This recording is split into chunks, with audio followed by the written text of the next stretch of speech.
I'm sure there's a lot of curiosity, like with the injury factor that's kind of piling up. So why don't you go ahead and maybe update us, if you can, on the health status of some of your guys.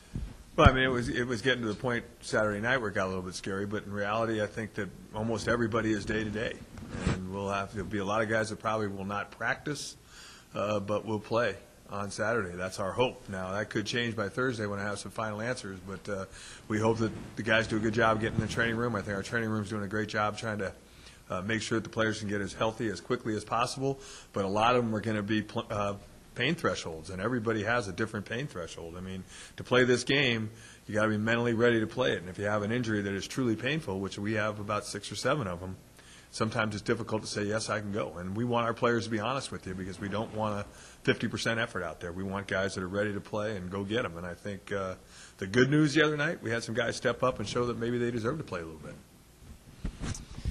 Obviously a very hard-fought win on Saturday. I know there's some positives, some negatives. If you can kind of summarize what you saw out there on Saturday after a couple of days watching the tape.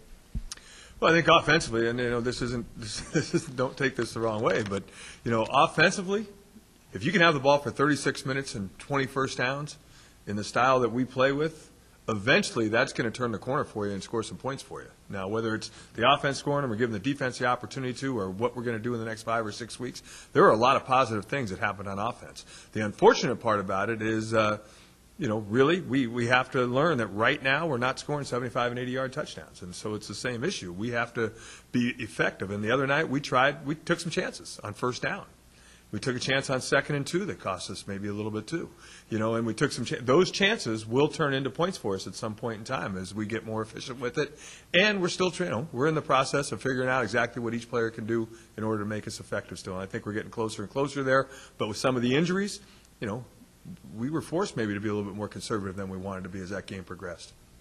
You mentioned the injuries right there. The offense with it, struggling a little bit here, obviously. I mean, what do you attribute that to? What are some of the things that you can kind of pinpoint that you guys aren't doing right now? Well, I'm not going to look back in the past, but I mean, we have a lot of players that are still gaining experience and playing. And I think the opportunity to make plays in those things are going to happen. I think some guys have stepped up and made some plays. David Marr made some plays for us. Kelvin Rutledge made some plays for us. Tony made some plays for us with his feet, which I think is a good thing. John O'Grayson did some good things. Obviously, Dominic Johnson's an outstanding player that can make some plays. Eric Gardley made a great diving catch. So there was a lot of positives on the offensive side of the ball. And I think if we keep pushing it and keep getting better at things, then you're going to see some of these teams flourish. I mean, good players, for the most part, become good players. They don't step on the field and all of a sudden they're playing at a level where they're going to be a third-round draft choice in the NFL. I mean, you got to continue to play and push yourself and try to continue to improve. And I think that's kind of where we are right now on the offensive side of the ball. Looking ahead to this week, Marty said he hasn't been at Montana. Obviously, you have. You know all about it. Tell us what it's like to go up there and play the Grizz. I think it's a blast. It's a tremendous atmosphere. I mean, I think our fans were great the other night, and I want to make sure that we say that those people were into it, and I really enjoyed it, and I really think they had something to do with the win.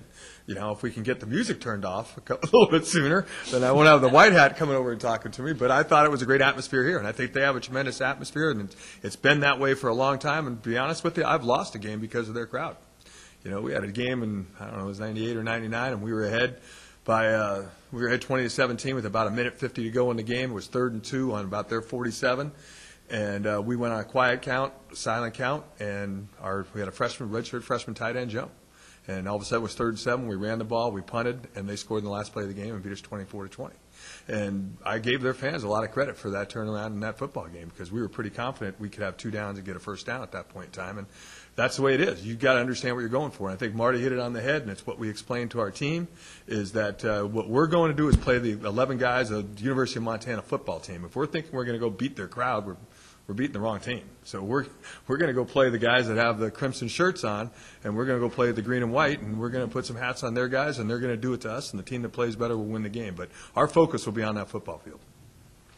Every win's important. A win over North Dakota is important. South Dakota, whatnot. A win over Montana. What would that mean for this team this week? I mean, we get ready for Game 6. I really do. I truly believe it. I don't think we can look at it any differently. I understand who they are and what they are and all those things. I hope they understand who we are and what we are. And, 2 good teams are going to go play each other. And like I said before, may the best team win, and then they move on. Because I've been there before. A lot of people think you beat Montana in the Big Sky and you win the Big Sky, and that's not true. You got to play the next 7 opponents. So for us, It's not even a conference game, no offense. But we want to win the conference championship, and we'd love to get to the national playoffs, and we understand what a win over Montana would probably mean for that. But if you stumble at any week in the next 7 weeks, it doesn't matter who you beat or who you lost to, you either win or lose. So our job is to win each week, and Montana happens to be our opponent this week.